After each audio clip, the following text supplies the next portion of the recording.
classified names or locations that are withheld from public hearing and are therefore edited for legal reasons from the SCP agency. In association with the SCP website, secure, contain, protect. This video contains disturbing content, violent content, scary content, flashing lights and sudden loud noises. Viewer discretion advised. SCP-401 Object Class Euclid. Physically, this creature resembles a tall, dead eucalyptus tree at a height of 40 meters.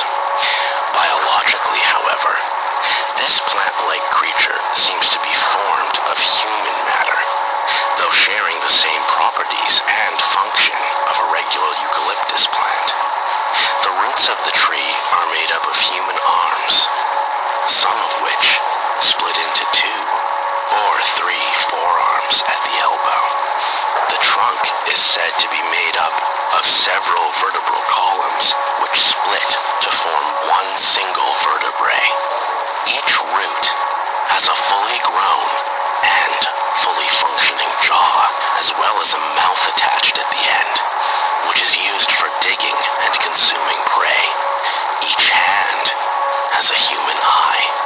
The base of the trunk contains 2 hearts, which pump blood around the structure of the plant.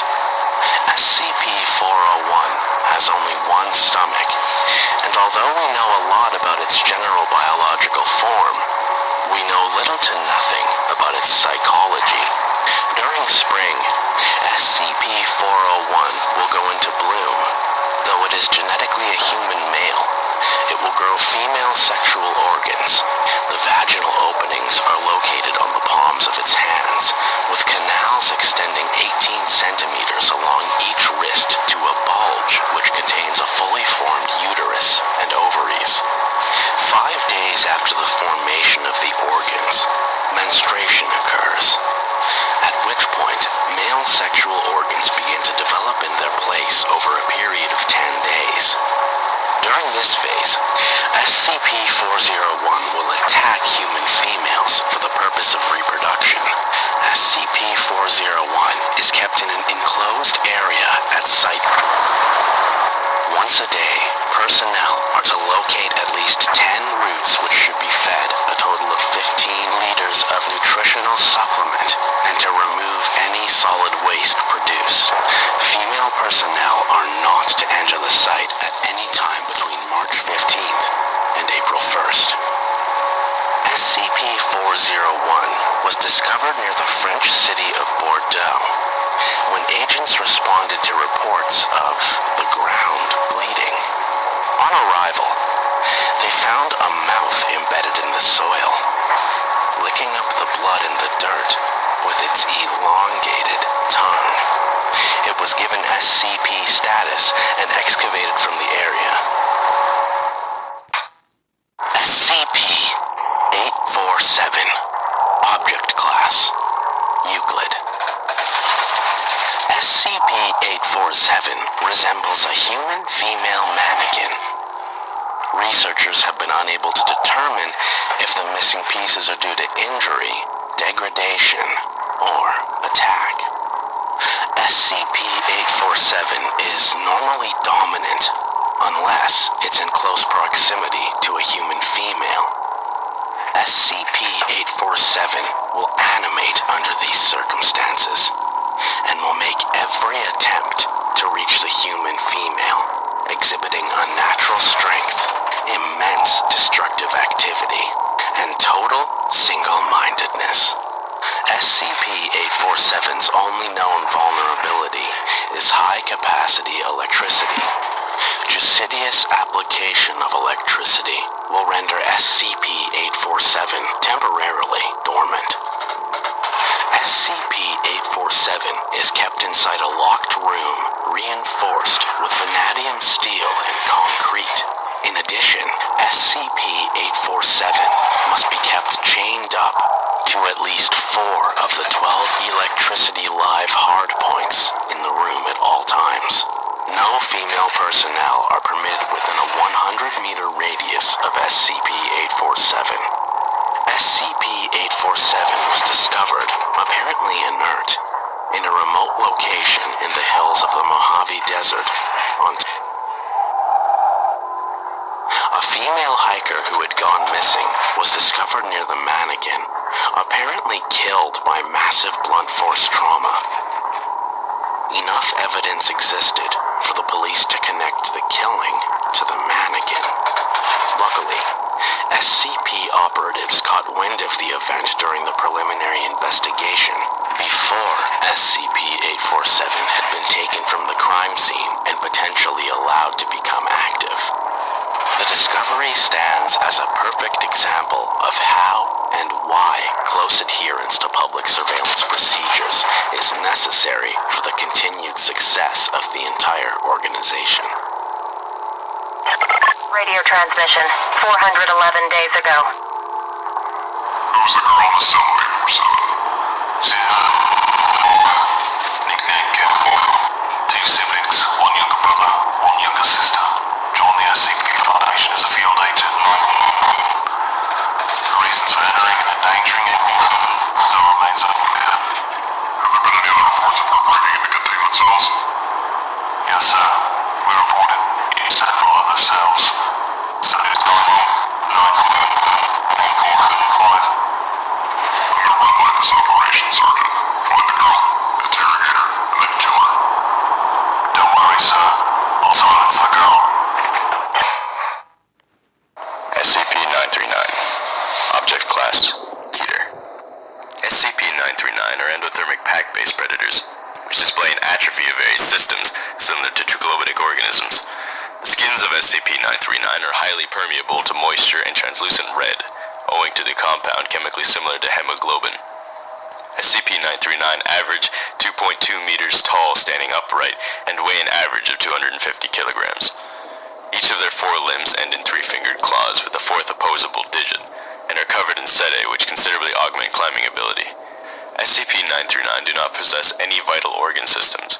Central and peripheral nervous system, circulatory system, and digestive tract are all absent. SCP-939 have no apparent physiological need to feed, nor any way to digest consumed tissue. Ingested material typically accumulates in the respiratory system of SCP-939 and is regurgitated once the amount is sufficient to markedly inhibit its function. SCP-939's primary method of luring prey is the imitation of human speech in the voices of prior victims, though imitations of other species and active nocturnal hunts have been documented. How SCP-939 acquire voices is not currently understood. Specimens have been documented imitating victims despite never hearing the victim speak. The use of biometric voice recognition security or identification systems at any installation housing SCP-939 is strongly discouraged for this reason. Prey is usually killed with a single bite to the cranium or neck. SCP-939 specimens are kept in containment chambers which are environmentally regulated and negatively pressurized, with walls constructed of reinforced concrete.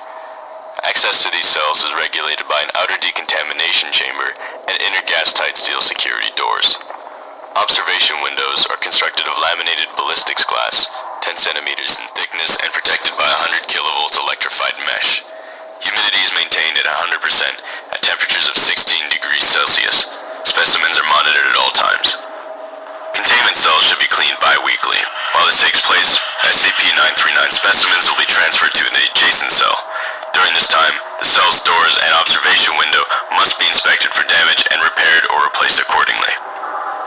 Heavy sedation of all SCP-939 is required before any interaction, including transfer between cells and experimentation, may take place.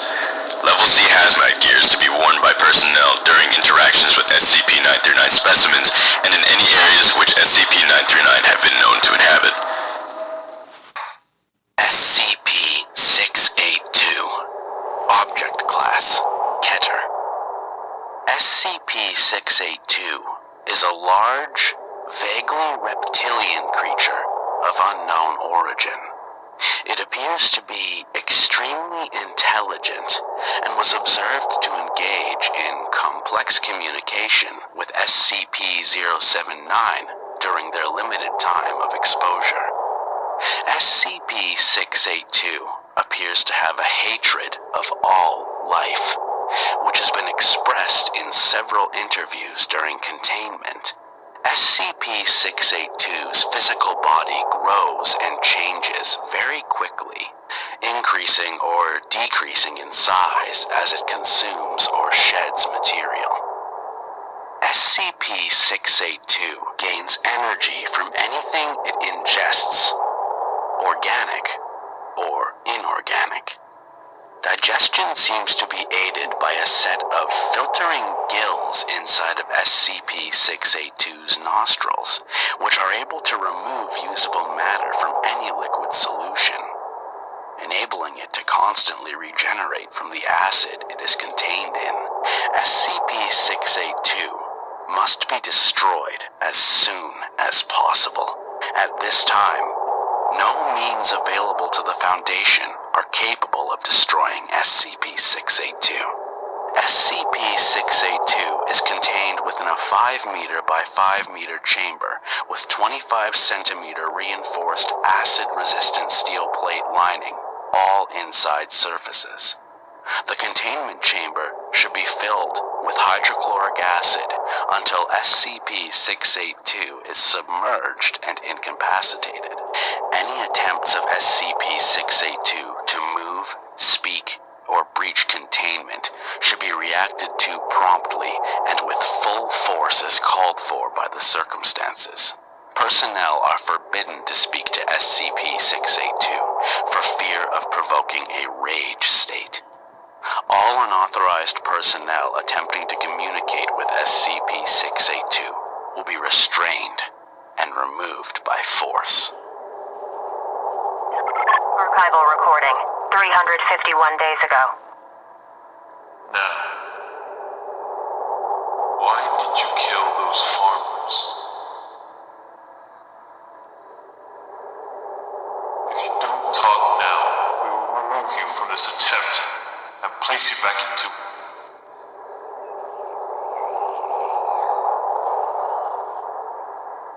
Pardon? Speak up.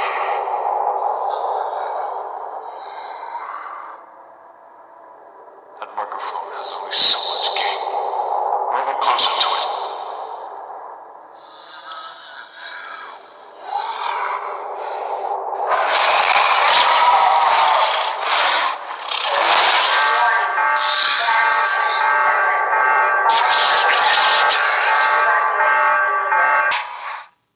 SCP-354.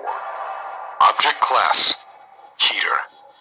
SCP-354 is a pool of red liquid discovered in northern Canada. The liquid is of a consistency similar to that of human blood, but it is not of a biological nature. The liquid becomes denser as one descends deeper into the pool. If the pool has a bottom, it has yet to be reached. Periodically, entities emerge from the pool and attempt to escape from the enclosure. Thus far, nearly all the creatures emerging from SCP-354 have been extremely hostile and highly dangerous. SCP-354 is believed to have been first discovered by survivors of a plane crash who encountered SCP-354 by chance. SCP-354 had developed into a local urban legend long before Foundation personnel arrived to deal with the threat. After locating the source of the legend, SCP personnel set up Watch Station Epsilon to monitor the pool and to deter future travelers from finding it. SCP-354 was classified as Euclid until its properties were further discovered. At 1400 hours, an unidentified entity emerged from SCP-354. Contact with Watch Station Epsilon was lost. Mobile task forces were dispatched to deal with the entity, and they were eventually successful. All personnel at Watch Station Epsilon were found dead. Area 354 was subsequently constructed to contain SCP-354. The SCP Foundation has authorized permission for public viewing on some of the entities that have emerged from the liquid. 18 different creatures have thus far been spawned from SCP-354 since the Foundation took over the area. SCP-3541 resembled a giant bat, but was neutralized by the Mobile Task Force. SCP-3542 was a bear-sized mammalian creature, covered in razor-sharp spines, and was neutralized via napalm. SCP-3543 was a black metallic sphere capable of levitation. It emitted concentrated levels of radiation in precisely directed beams to instantly cripple and kill its victims. It was struck with a sledgehammer, but self-detonated, causing minor structural damage. SCP-3544 was a humanoid reptilian creature, approximately 4.6 meters tall, and escaped the enclosure. Gunfire caused it very little harm. Mobile Task Force Omega finally managed to neutralize it. However, due to data corruption, information regarding SCP-3547 through SCP-35413 can no longer be found. Additionally, no information on SCP-35417 exists. What this means is unknown, though it can be assumed that it befell the same fate as the other missing entities. SCP-823, Object Class Euclid. SCP-823 is an abandoned amusement park located in a... It is responsible for the deaths of an unfathomably large amount of people, nicknamed Bloody Sunday because of the 231 people dying in the theme park due to the accidents of staff members and customers alike. The majority of these deaths were horrifically violent. Some examples include a mascot found dead of suffocation, a group of people found decapitated on a roller coaster, a couple fused together on a ride, and a mutilated man found in the Hall of Mirrors. Foundation personnel are found surveying the area and are instructed to avoid an area known as the Red Zone. The Red Zone is an area where no one can enter, not even by those of the highest authority. It isn't stated as to why the Red Zone cannot be accessed, but it does claim that anyone who attempts to enter will be terminated by sniper fire. Should music or piping be heard emanating from within the Red Zone, Foundation personnel on site are immediately prepared to use protective earplugs and withdraw from their positions to a 2-kilometer period beyond the currently established Yellow Zone and inform Foundation scientific personnel immediately. SCP-610, Object Class Keter. SCP-610 is a contagious virus that starts out with a small rash, which will then lead to intense itching and skin sensitivity. However, after 3 hours, the skin disease will spread in such a way that skin will begin to scar and cover in blemishes around the chest and arm region, completely consuming the affected person after a full 5 hours of being infected. Following this is the life functions ceasing for a full 3 minutes before starting again at a rate of 2 or 3 times the regular activity rate for a standard human being. This leads to the sprouting of several limbs, like a leg or an arm. The skin disease can affect one in such a way that the head will become so misshapen it will barely be recognizable as being a human. The victim will sit in one place and root itself to the surroundings that it is located in, consuming objects around it with his or her own flesh. The area that SCP-610 affects is close to Lake Baikal in southern Siberia, and it was first reported from the Russian government through undisclosable channels. The reports consisted primarily of disappearances of farmers in the region, and were not considered until local police and government agents failed to report within a 72-hour period. Observation of SCP-610 infected settlements have been established using artificial methods such as remote robots and drones. The data returned from these observations, coupled with the openly aggressive nature of the infected to attempt to spread SCP-610, has resulted in the Keter classification. However, so long as nothing is allowed to enter or leave the infected areas, it is considered to be a neutralized threat. SCP-035. Object Class, Heater. SCP-035 is a white ceramic comedy mask that will often change its appearance to its binary opposite. This change will also cause its appearance to change in any video footage, photograph, or even artistic depictions created prior to said change to match its new physical appearance. It's been stated that a vicious liquid will constantly leak from its orifices, which has been proven to be corrosive to any material that may come in contact with it, aside from the mask itself. The name of the liquid is unknown and is anomalous in its appearance, being only visible from the front and showing no signs of existence when looking from the back of the mask. A true fear factor to consider would be the fact that any person to come within 2 meters of the mask will have a strange compulsion to put the mask on. After doing so, the individual will have a different waveform sent through their brain, causing them to become brain dead. However, the consciousness of SCP-035 is still very much present and will continue to possess and control the actions that the victim makes. In addition to this, SCP-035 has been shown to be very manipulative, being able to corrupt and cause sudden fluctuations to the psychological mindset of any other person within a certain distance of the mask.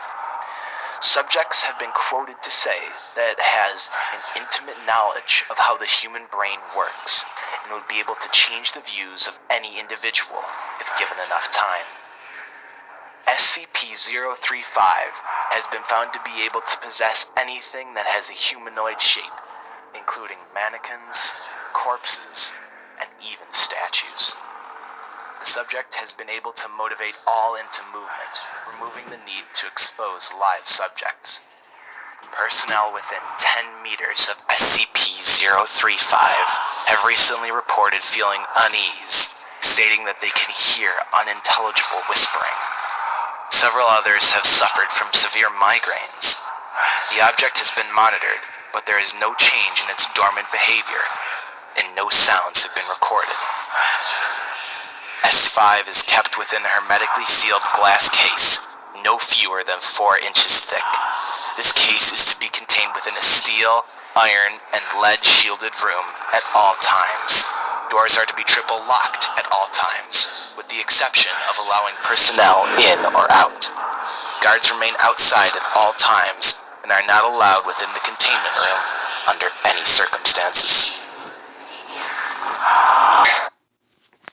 SCP-096.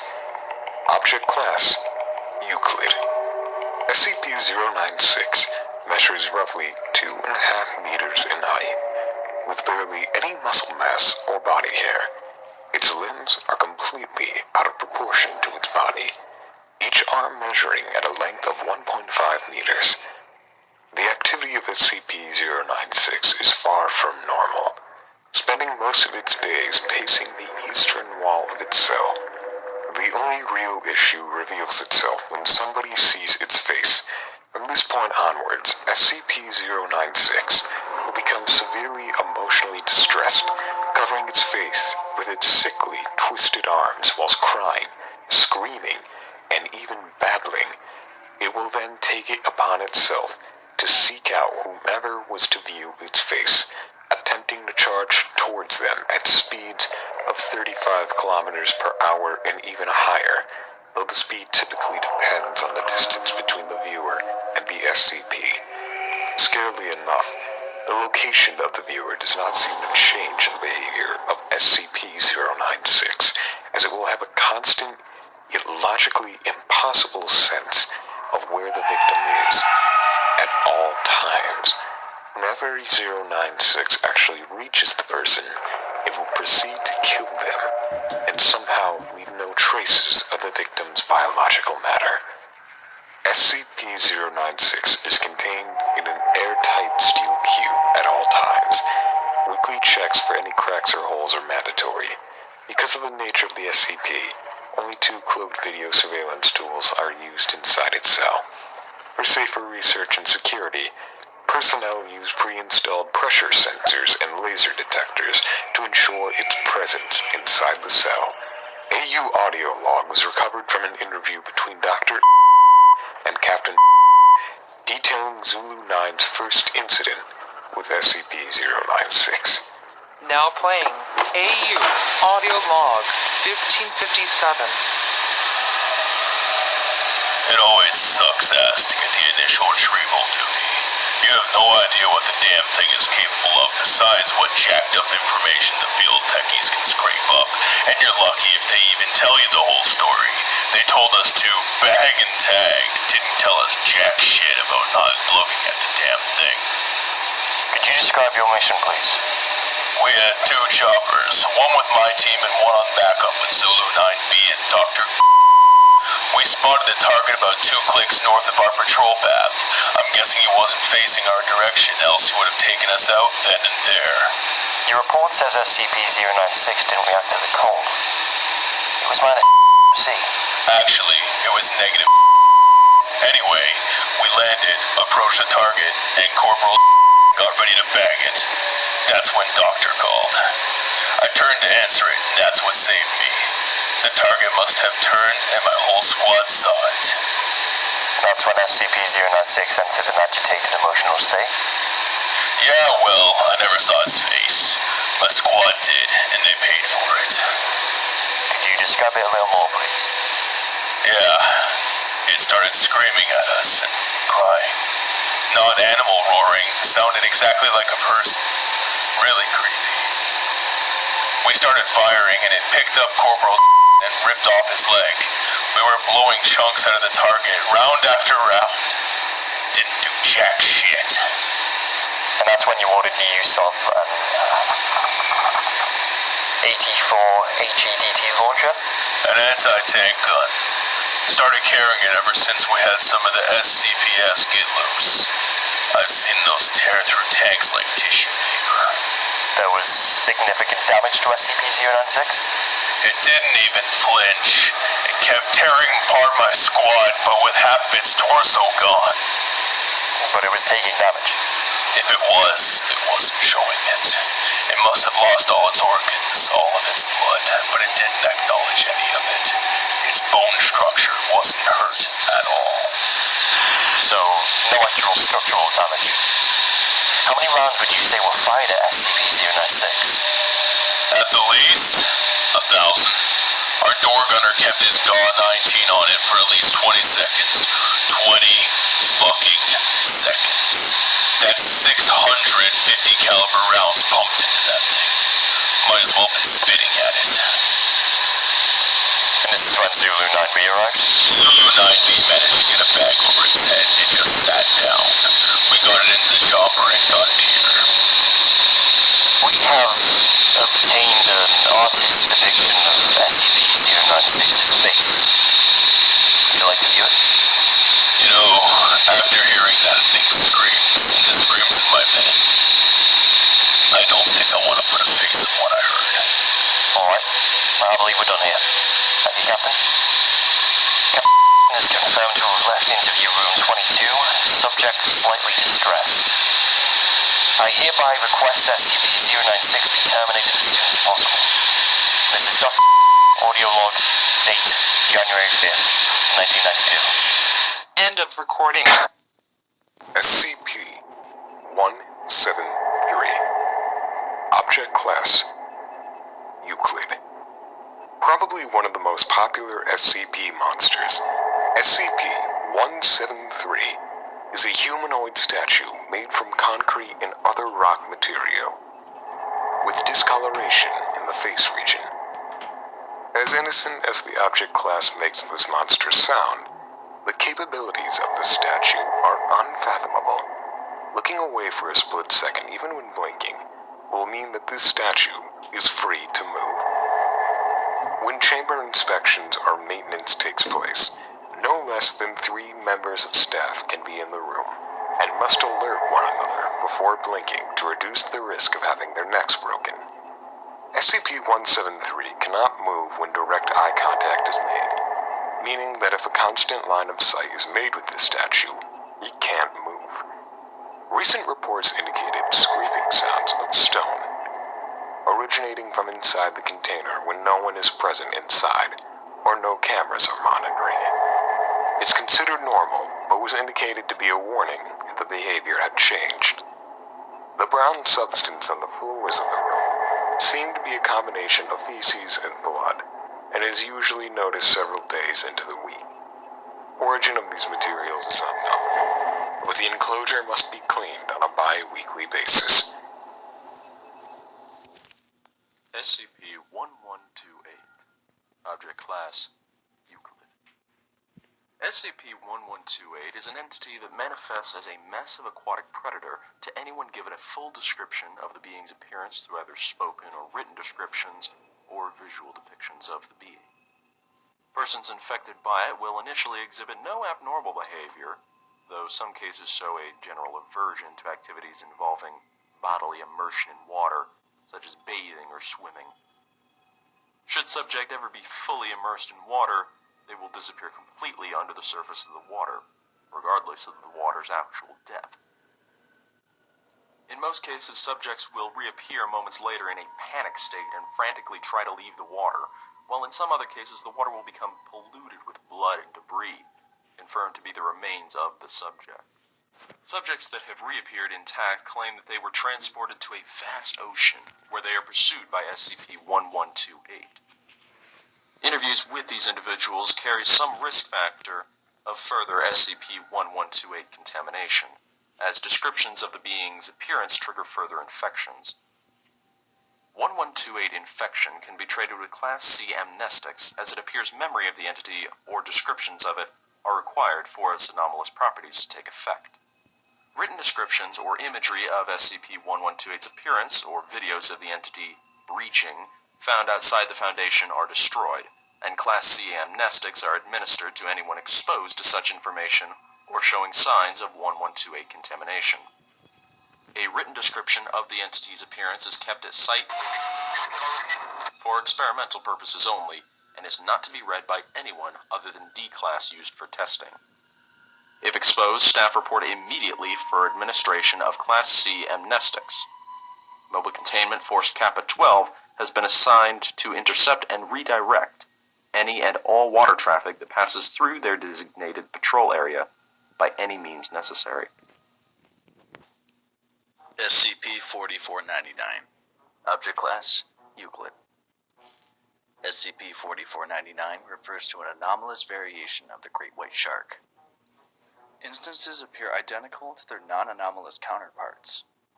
Autopsies have revealed the presence of a human-like larynx in the subject's throats, hypothesized to be responsible for the anomaly's abilities to produce human vocalizations. Notably, the presence of a standard immobile basihyal in place of a human tongue should impede the pronunciation of numerous sounds, particularly velar and alveolar consonants. However, listeners universally report clear and concise speech, often describing it as smooth and charismatic. Research into the possibility of cognitohazardous methods of information transfer are ongoing. Electroencephalography on SCP-4499 instances reveal increased activity in the left frontal lobe, atypical of standard variants, likely responsible for the ability to process and articulate complex phonetics. Despite speech capabilities, however, instances do not respond to conversation prompts, instead engaging in infomercial-style sales pitches for various anomalous objects directed towards any humans in close proximity. How 4499 obtains information on these anomalies is currently unknown, and priority status has been assigned to the containment of advertised products not currently in Foundation custody. The length of an advertisement varies significantly. Common sales pitches last anywhere from 30 seconds to 60 minutes. However, on several occasions, a monologue was recorded lasting in excess of several hours. Post-test interviews reveal that approximately 85% of subjects report a vested interest in buying the advertised product, stating that they were thoroughly convinced of its necessity by SCP-4499. This is not believed to be the result of any anomalous influence, but instead the highly convincing nature of its advertisements. All 19 known instances of SCP-4499 are contained at Ocean Site 7's Marine Protected Area. Instances are affixed with a tracking device and are implanted with waterproof shock microchips to deter containment breaches. In preparation for potential future sightings, Foundation monitors social media for reports of talking sharks in the Pacific Ocean, and undercover Foundation agents are permanently situated at all major fishing and ocean tour hubs. A joint task force between Foundation operatives and members of the Shark Punching Center has been established to respond to and contain confirmed SCP-4499 appearances. Have you ever looked at your friend's anomalous object collections and thought, boy, I wish mine was that impressive? Well, fret no more, friends, because I'm here today to introduce to you the highly impressive, highly collectible Little Mister series by Dr. Wondertainment. Featuring 20 unique anomalous humanoids, you're guaranteed to be the envy of the whole town. Each order includes one random Little Mister, plus a free collectible Little Mister checklist that will automatically tick itself off for each and every Little Mister you get. Finding amazing anomalies including Mr. Lie. You won't believe the stuff this guy comes up with. Mr. Mad. We guarantee he'll be the friend you only ever imagined. Mr. Stripes. If Facebook thinks they have your data ready for sale, they have another thing coming. As always, these products are in limited supply, so be sure to call the number on your screen now, and don't miss out. Disclaimer. Advertise Shark and Advertise Shark Party Limited are not responsible for the disappearance or delivery failure of Mr. Longstreet.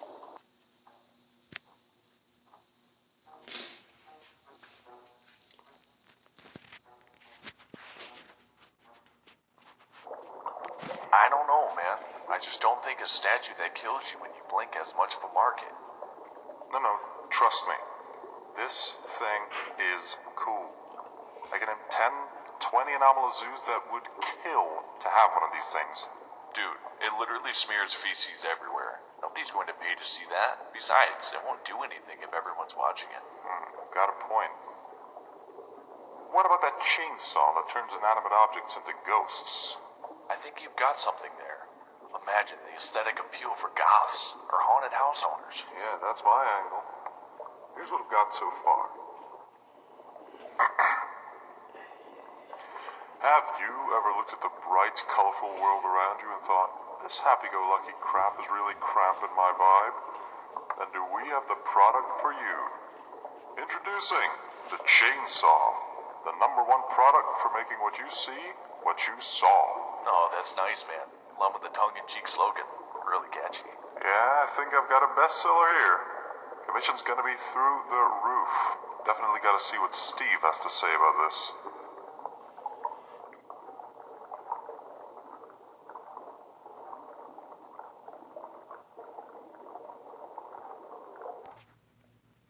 SCP-3934. Object Class. Safe. SCP-3934 is a species of amphibious reptiles produced via anomalous means by Marshall, Carter, and Dark instances. Classified as Plesiosaurus pygmeus, grow to only just over half the size of other plesiosaurs, with adult males averaging 1.9 meters in length and adult females averaging 1.7 meters. Specimens are omnivorous and subsist on a diet of fish and aquatic flora. Though created anomalously, instances do not possess any anomalous biological features or adaptations. SCP-3934 are highly social animals, both with members of their own species and with humans. However, while their temperament was conducive to their status as pets, the effort required to care for them was not. Due to their size and altered biology, specimens require a specialized diet, a marine habitat at least 1 million liters in volume, and frequent medical care. Many buyers could not provide these conditions, which resulted in the vast majority of 3934 instances dying or being abandoned within 2 years of purchase. This outcome was likely planned obsolescence on the part of MC&D, as it encouraged repeat purchases of infant instances to replace dead or unwieldy adults. Abandoned or wild-born instances of SCP-3934 often react with uncharacteristic violence towards humans and other mammals. A higher degree history of carnivorous predation and territoriality are also common attributes of these feral specimens. In at least 3 cases, multiple feral instances mated to form wild pods. The largest of these was located in Lake Champlain, where 6 feral specimens resided prior to their containment. Through specialized behavioral conditioning, Foundation parazoologists have achieved a 73% success rate in rehabilitating feral specimens. A pod of 59 SCP-3934 instances are currently contained within Lake Baokang in Site 220's Parazoology Reserve, known publicly as the Bahi Natural Reserve. Foundation parazoologists ensure that all specimens receive adequate nutrition and health care, and are responsible for overseeing a breeding program designed to minimize inbreeding-related genetic defects within the population. Bodies of deceased instances are disposed of via cremation following standard testing and examination processes. Reports of uncontained instances, whether feral or domestic, are investigated by members of MTF Phi 2. Should a live instance be discovered, it is brought unharmed to the nearest Foundation facility. From there, transportation will be arranged to Site 220. To prevent accidental injury to personnel or the instance, only members of Phi 2 or other staff experienced in working with Mesozoic reptiles interact with the instance prior to its arrival at the reserve. SCP-3934 were originally created in the early 20th century by Marshall, Carter, and Dark, with the intent to sell instances as exotic pets or aquarium denizens. The exact processes used to accomplish this are unknown. Following their success, MC&D used viral marketing tactics to create a demand for the specimens.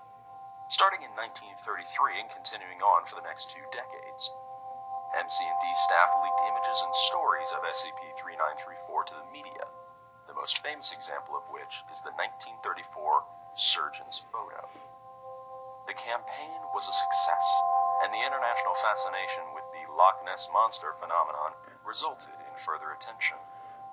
MC&D capitalized on the legend's popularity to sell specimens to numerous wealthy individuals of noble or industrial background in both Europe and the United States.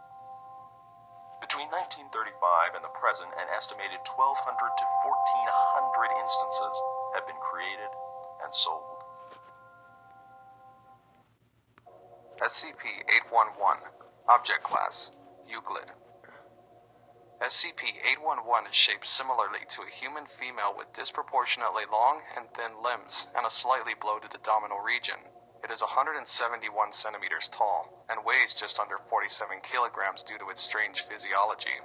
Its skin has slight abrasive properties and is a mottled green color that serves to camouflage it among the reeds in its natural habitat. Its sweat has been observed to act as a mild skin irritant. It has extremely oily black hair that has proven to be resistant to cleaning with conventional shampoos. It shows partial comprehension of human language consistent with case studies of feral children that have been abandoned at a few years old, instead of as infants. The palmar plantar surfaces of SCP-811's skin constantly secrete a clear, green-tinted mucus with minor adhesive properties. This mucus does not appear to have any effect on its own tissue, but any other organic matter that it comes in contact with begins to rapidly decompose through processes not fully understood, reducing the matter into slightly viscous black liquid. SCP-811 can then absorb said liquid through its skin and directly into its circulatory system. Tests have shown that its entire circulatory system is filled with liquefied decaying matter. SCP-811 can then absorb said liquid through its skin and directly into its circulatory system. Tests have shown that the entire circulatory system is filled with liquefied decaying matter. Biopsies taken from 811 have showed the presence of anaerobic bacteria in all examined cells, which, due to the apparent lack of anything resembling functional red blood cells in the subject, are currently presumed to be what 811 uses to metabolize the chemicals in its circulatory system. SCP-811 does not defecate or otherwise produce feces in any traditional sense, and entirely lacks a small or large intestine. Instead, cellular waste and substances it is unable to metabolize collect in what is, anatomically speaking, its stomach. Within its stomach, enzymes and bacteria flora cause it to congeal into a grainy tar-like substance that it periodically voids by voluntary projectile regurgitation, a mechanism which it uses to hunt. It preferentially aims at the face or at any perceived open wounds on its target, Then it waits for the target to die of either immediate asphyxiation or in a few days of multisystemic failure resulting from aggressive bacterial infection. Its teeth do not seem to have any abnormal resistance to decay resulting from chronic exposure to compounds and microflora on its waste. SCP-811 is kept in a climate-controlled cylindrical glass enclosure, filled to a depth with wetland soil and stagnant fresh water. It's furnished with a variety of aquatic plants from its native swamp as the remaining vegetation there has exhibited the adaptation to grow quickly from injuries endured during contact with SCP-811, as long as the roots are undamaged. Logs of manageable size and additional humus-rich soil may be provided for good behavior. Air that is ventilated into the enclosure is not recirculated back into the rest of the facility. The methane resulting from SCP-811's normal interaction with its environment is not anomalous and is bottled for use as fuel. No heated elements or open flames are permitted inside the enclosure. The enclosure is tested daily for pH and microbe levels in both soil and water, as well as changes in chemical composition. The enclosure is cleaned bi-weekly, preferably by D-Class personnel. Subject is given at least 5 kilograms of live food 24 hours after its completion of its previous meal. Subject is not adverse to preying on humans, and it is recommended that personnel not enter the enclosure if SCP-811 has not been fed in over 16 hours. No invasive medical procedure is performed on SCP-811 outside of emergency situations in which a procedure is required to save the subject's life. While SCP-811 is not generally aggressive unless it feels hungry or threatened, all handling personnel are cautioned that it is still an opportunistic ambush predator, and all safety precautions must still be taken to avoid possible injury or infection. All personnel entering the enclosure wear full-body non-organic biohazard suits and breathing masks, and must be in groups of at least 2. No personnel are allowed to enter the enclosure if they have open wounds or sores anywhere on their body. Those suffering from asthma or other respiratory-affecting conditions are prohibited from entering the enclosure without a signed note from a physician with Level 4 security clearance.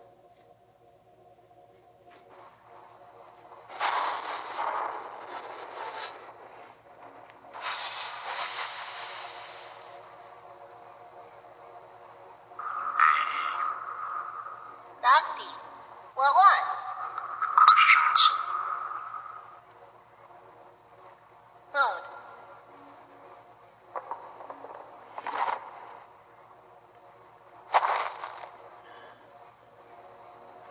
Doctor wants questions?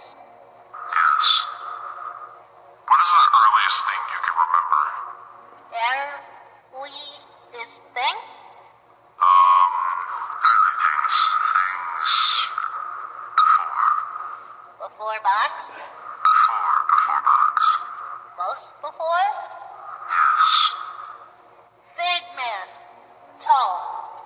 Eyes small. Very smaller than man. Was like man. What was like him? This. Not like eye. Like man. Like people. Your skin. Skin. Skin. Wait, you mean you had skin like ours? There's what after? Pain stick here. Cold. Needle.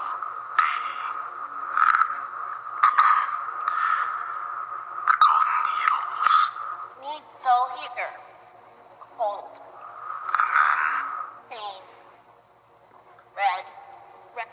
Red. Was very hungry. Scared. Ate man. Skin. Like this. oh god.